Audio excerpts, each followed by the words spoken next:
hold your hands a second? Okay. So we are so grateful for this time to sit together and play with Spirit. But of course, always with an attitude of reverence and gratitude and the sacredness of any time that we're able to tap into the higher dimensions. I'm asking my team now to come in and blend their consciousness with me. I thank you so much for the revelations about the name Sanaya. I'm not quite sure what to do with that. I learned last night, Howard, that Sanaya is a Muslim name for a flash of lightning. Which, of course, is what started all of this for me with my stepdaughter. So I didn't even know that when they told me to call him Sanaya. But I also know that Jesus is part of that group, and I'm so grateful. And I'm so grateful for the angels who've been coming through. And so I also have learned not to set a single intention.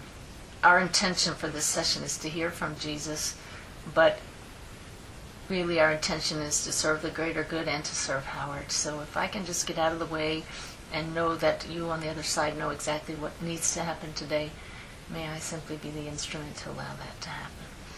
We're going to relax and fill this room with love and gratitude for this experience. Okay. All right. Let's have that flash of light. Okay, so let's shift and surrender.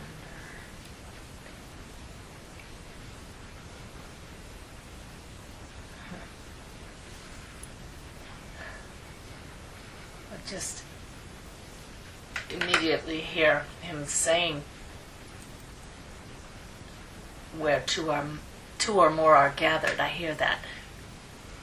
And I'm not biblically schooled, so I couldn't even complete that phrase for you, but it's, I am there in the midst of you is the concept that comes through. And it's a very powerful energy that's present. So please. Oh gosh. All right. I need to surrender more, he's telling me.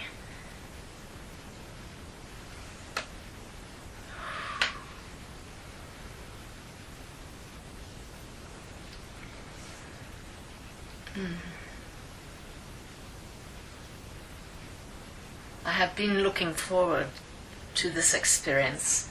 You have set the intention, my brother, and I would not fail to make my presence known with you, although you and I converse quite frequently, and I do enjoy it so. You are one who was raised with a set of beliefs and allowed the heart to dominate. Is this not what I have tried to teach so many? To set aside that which does not speak to the heart. And when you rely on the heart, that you can trust. And that is how I speak to you and to all. This one was a bit hesitant to bring me through in such a setting. But we will get past that. I have been looking forward to this.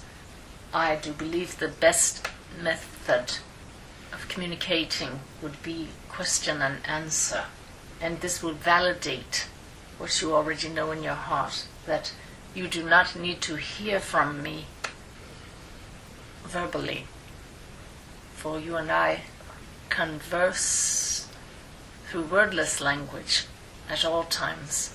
You have written my words, which came through as your own thoughts, but they were mine indeed. You are one who truly understands that you and I are equal, that there is no separation, that there is only one mind.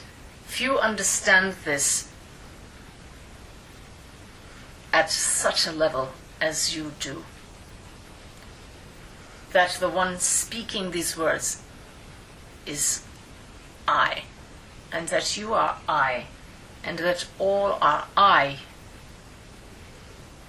that all of the rest is merely a projection of the I. Welcome. What question would you ask of me that I have not already answered in your heart?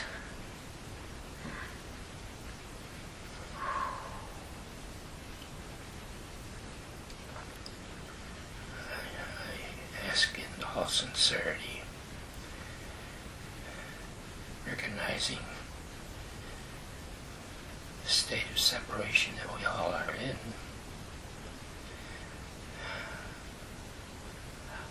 I like to maybe comment as well as ask, are we not in an exciting period of change? Do we not understand that our children are ahead of us? That they shy away from beliefs, all beliefs, most of them do, and simply we're undergoing an important change of age, brought on more and more by our grandchildren and children, and sort of recognized by my generation, but not clearly. So my question is what I state the truth? It cannot help but be the truth. Change is the natural consequence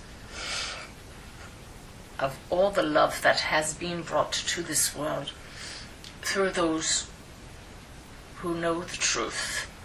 It is slow in coming in your mind, but it is ongoing. You are seeing traditional churches go by the wayside. They did serve a purpose for many years, but as you are well aware, they also are some of the major principal purveyors of iniquity.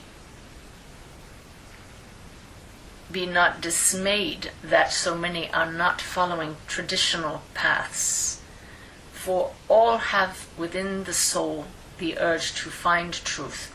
And yes, it is true what you say, that the younger generations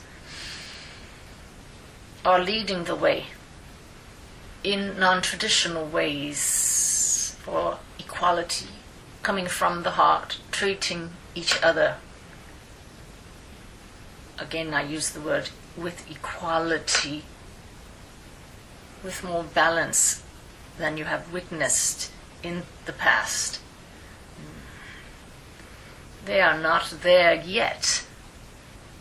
The indigo children lead the way, but more and more are open to understanding what is an indigo child, to understanding metaphysics, to understanding that all is energy. I was, as you would understand, ahead of my time.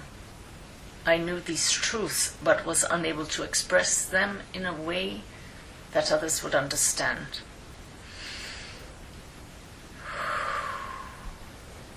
You need have no worries about the future. It will unfold perfectly. There is still much to be dealt with in your world as far as evil and darkness, but you are most correct that the younger generation gets it much more so than those who believed that they must follow a more traditional path. I wish to ask you to relax and see me as your brother. This I know in your heart you do, but so many still carry the beliefs that I am to be revered, when I am merely just another part of you. It is as if you are talking to yourself. I merely have greater access to greater information, but all the truth that lies within me lies within you. This you know. Do you have another question or comment?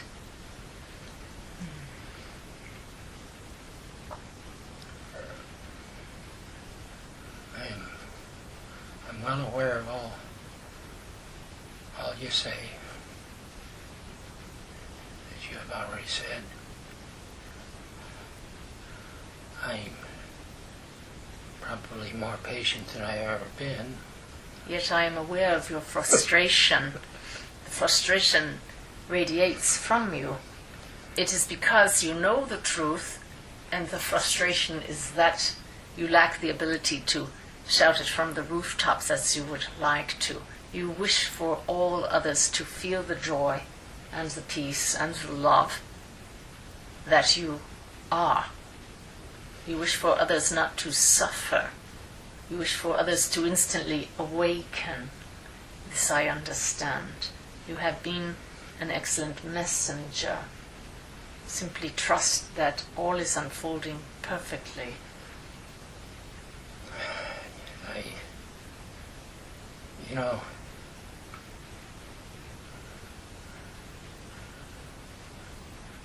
Theoretically, I have no problem with this. I ask you, going beyond the words, for example, of A Course in Miracles, which I firmly believe you've written. You have used from an evidential point of view, the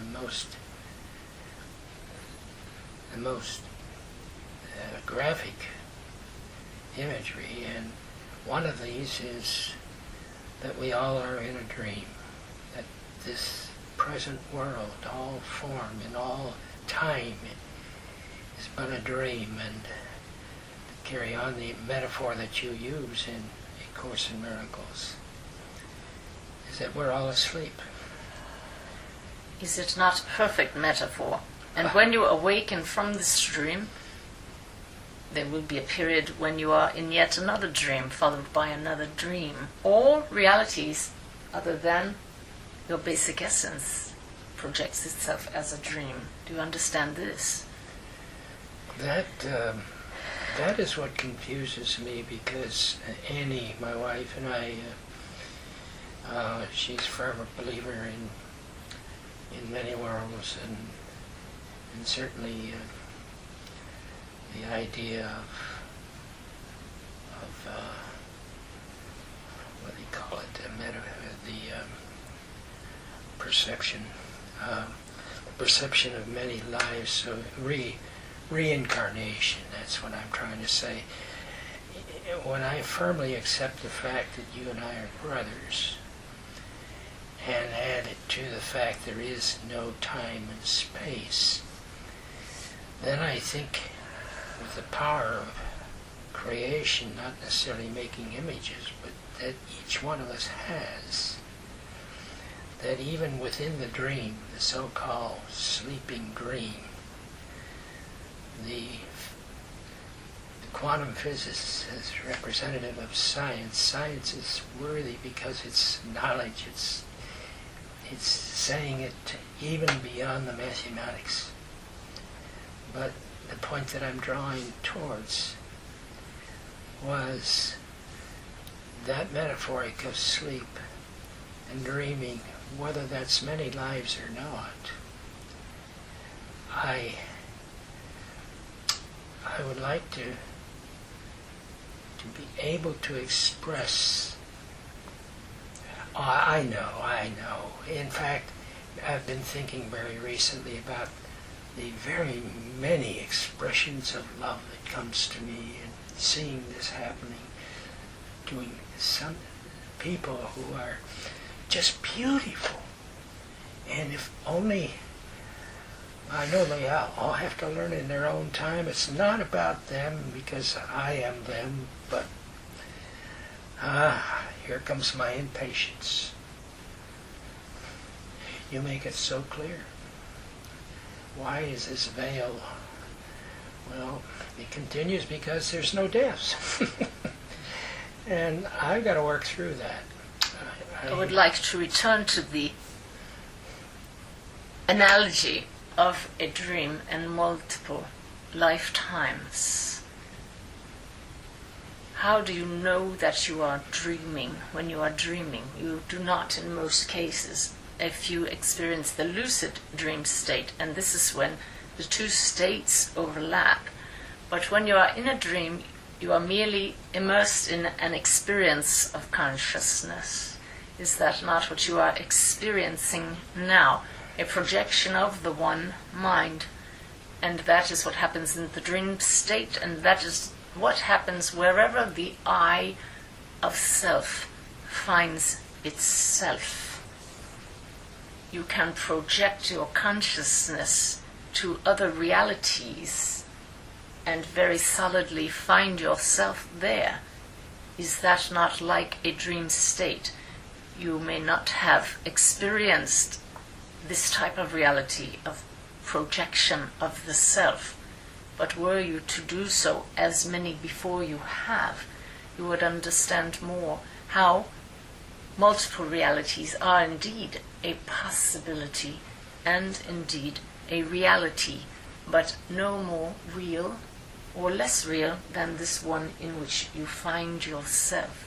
It will be over in the blink of an eye, this dream in which you find yourself, but much learning will have taken place as a result of that veil having been drawn.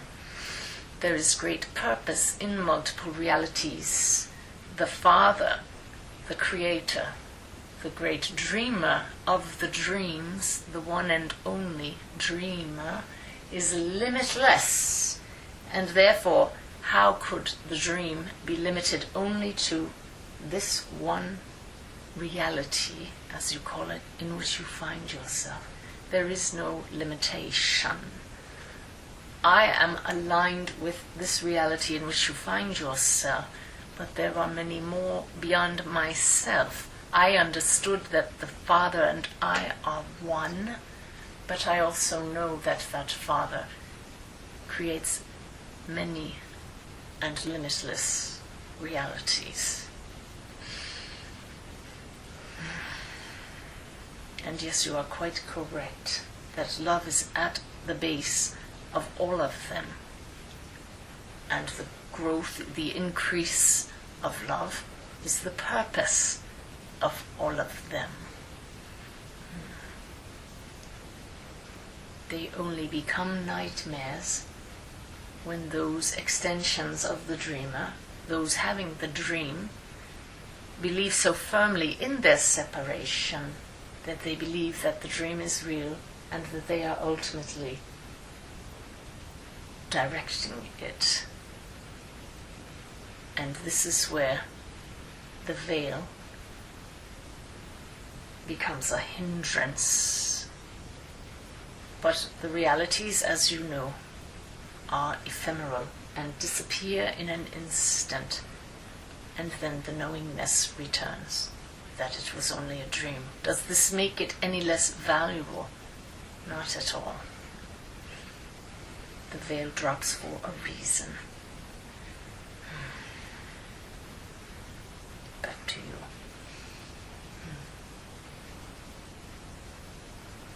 We are one. And to realize that it's extremely powerful in terms of expressions of awakenedness or alive, of being the effect of creation.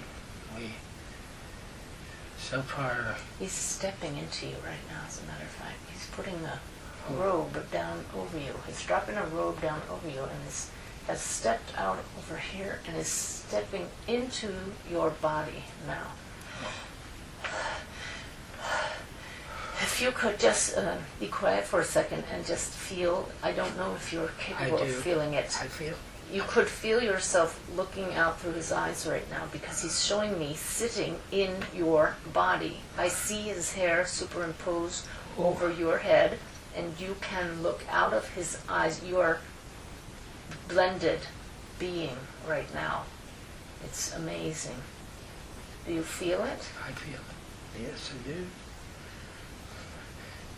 Comes in energy waves or something. Mm-hmm. I can't describe it because... And he shows me wanting to lift your right hand up like he does and make that sign.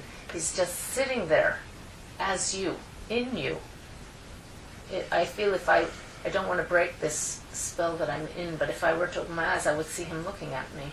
That's the way he's sitting. And he wants you to feel it. And it's interesting that I've gone back to talking a little bit more like me because he wants you to experience the full power of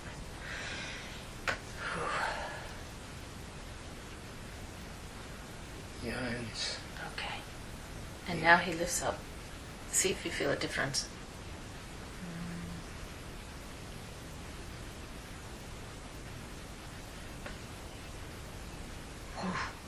And now he's showing how he can be in both of us at once. He has just bifurcated is the word that I'm giving this one. I am sitting in her and in you at the same time, looking at myself. It is possible, for it is only consciousness, the God force. I wish to give you the experience of truly being the Christ.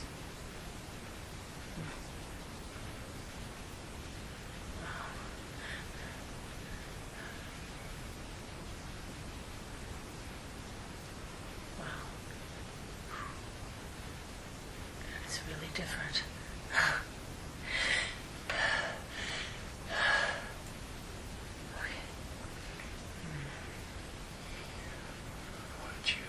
Expressing, and it happens so much that I speak those words, but it's not me, but it is me, and that's we're talking feeling translating into experience, and which we define as love, but it's so rare. It just pops in and pops out because we can't hold the attention of spirit. And I guess that is the human way. And if you can release the frustration at not holding this and understand that it is because you are here for a reason to have the human experience, but it is these gifts of the Spirit of coming to understand that you and I are one and can sit as one, and that you can be the Christ in human form at any time simply through the recognition that you and I are one, and become me as you are doing in this moment, knowing that my consciousness is within you and around you and is you. This is transformative. You have had this experience, perhaps not in this visual manner and this sentient manner, but it is an awareness of the self-same experience that you have had before. I am merely giving you another way of viewing it, that I step inside of you and our consciousness becomes one.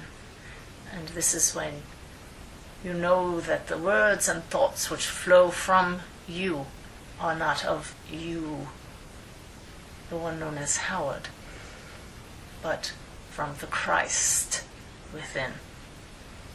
And this is when the true wisdom flows, and when others feel it as well.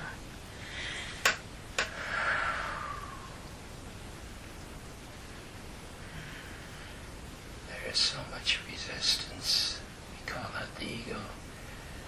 But the power of the mind, whether it be expressed wrong-mindedly as supposedly evil, that is overpowered by kind of a right-minded, or more accurately, oneness. And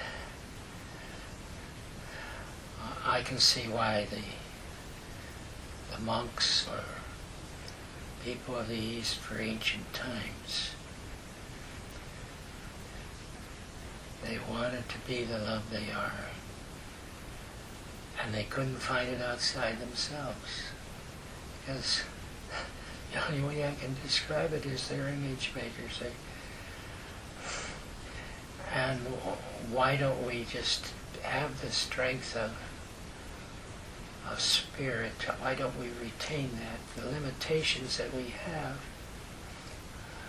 wow, they're loosening up for many of us. But you made it quite clear the reason why, sir, and that is ego. But it is all part of the plan. If the veil were lifted for all, if all saw the truth that I am within all of you, but not the one who walked the world known as Jesus the Christ, for there are many who did not know me and who have different belief systems, but this consciousness of being the one, of being the creator, of being the one and only, all that is within all beings. But if all were awakened to this instantly, then this dream would be over, would it not? But all are not ready to come to this awareness that this power is within them. For there are too many egos who would not like others to know this. Wrong-minded. Exactly. Yet without being judgmental. For you know that it keeps the masses from feeling the truth and knowing the truth that love is all there is.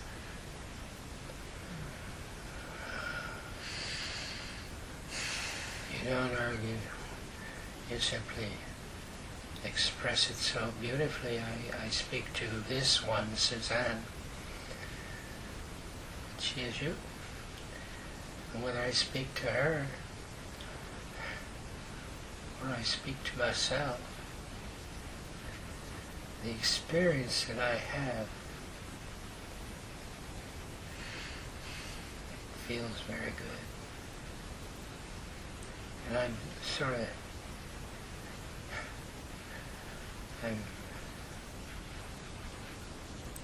I'm reaching out with my ego most of the time. I have so many images that are interrupting the vibration, interrupting the beautiful picture that a little child has. I have another question that I would like to ask. Please do so. I am that same Howard, not necessarily named that way, but I am an expression of Christ. Even before I'm born, and it seems to me, am I not being born into limitations? Limitations that I need to work out.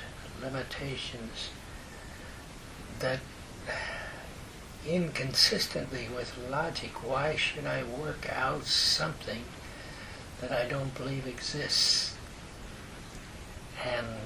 But in the working out, the simple answer seems to be, let go and let God. It is the paradox of the system. It is the way it is in your world. Why indeed come to this experience if you had all of the answers, if there were nothing to work out? This is a working laboratory. This is an experiment, the stream you are in, for working out ways to return to love. That is what it is all about. As long as you are still breathing in a human body, there will always be more to work out. You have admitted it already to yourself this afternoon, that ego is your greatest challenge. And what is ego but the false sense of separation? You come into a human body and ego is your daily companion. Nothing to be ashamed of, simply to accept and know that until the day you pass from this dream, ego will be your daily companion, and that he is not to be disdained but appreciated, greatly appreciated for the many opportunities he has given you and continues to give to you to return to love. Every moment of the day. And when you can get to the point where you recognize him and laugh at him, you are giving him power. Just laugh, recognize him, and say, ah, yes, you're part of the dream. This is a dream. I recognize that. Now we will get on with biding our time with love until you no longer need to make your presence known, ego. It is that simple.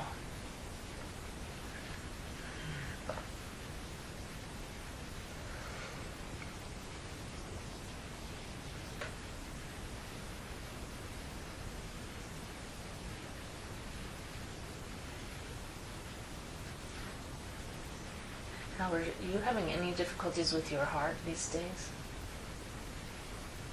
The only time I noticed that I may have is going through the Arabic or the Hyperbaric chamber. Hyperbaric. When they, as a matter of safety, I guess they take your blood pressure before and after. My normal blood pressure is amazing. I'm usually about 120 over 20 or 120 over 30. But these applications of measuring it before and after the treatment, the high blood pressure was very systolic, was up around 100 and 101, and the systolic was at least about 180 or 175. I knew you were going to say 180. There's just a concern in the heart area. I just recognize that. But from a point of view, why? And then you're lying on your back 2 hours and so on. And usually I can't lie in bed on my back. I go on my side. But I'm dressed up like a mummy. Can we bring it back to Jesus, because he's kind of stepped off? I was told to mention the concern about the heart area. Okay. Let me get him back, if you don't mind. I welcome this.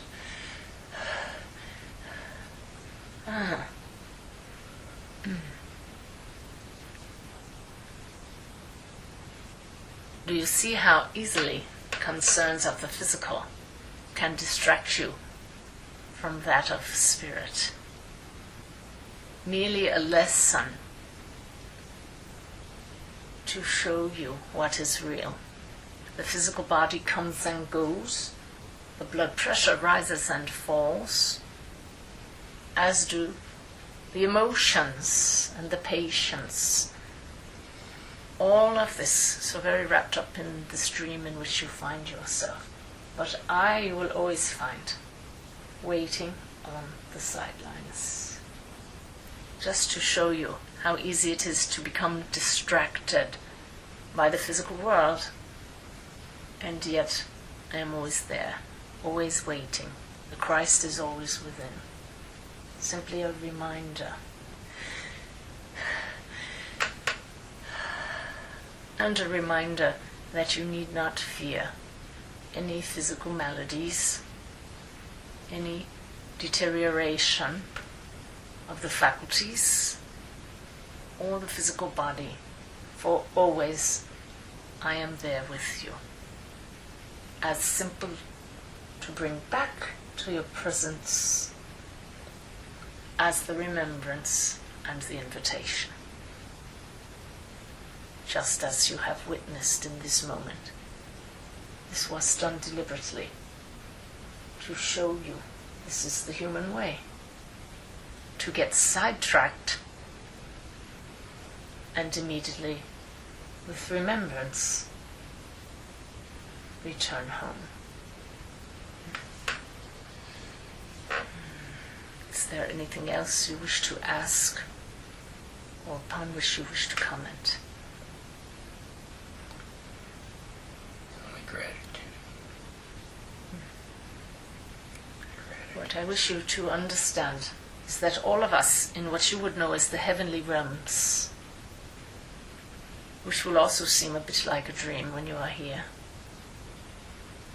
have immense gratitude for all of you in human form, for you have agreed to enter into the dream knowing that you would forget and that it would be challenging. But you did so knowing that we would walk beside you and always be there when you call. This is what lingers in the heart. This is why there is recognition when you feel love. For that is what links all of the realities, the love. That is what makes us brothers and sisters. That is what cannot separate us. For you cannot divide or separate love.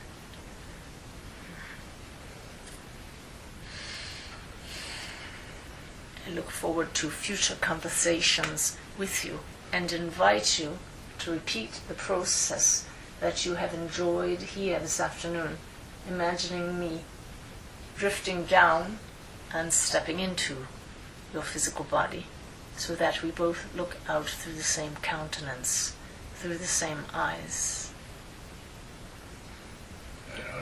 Not only is Jesus my brother, but since we're all one, you, Suzanne, are my sister. And I dearly appreciate, with much gratitude, our presence. It has been a pleasure, but remember, you do not need a special session to have an intimate talk with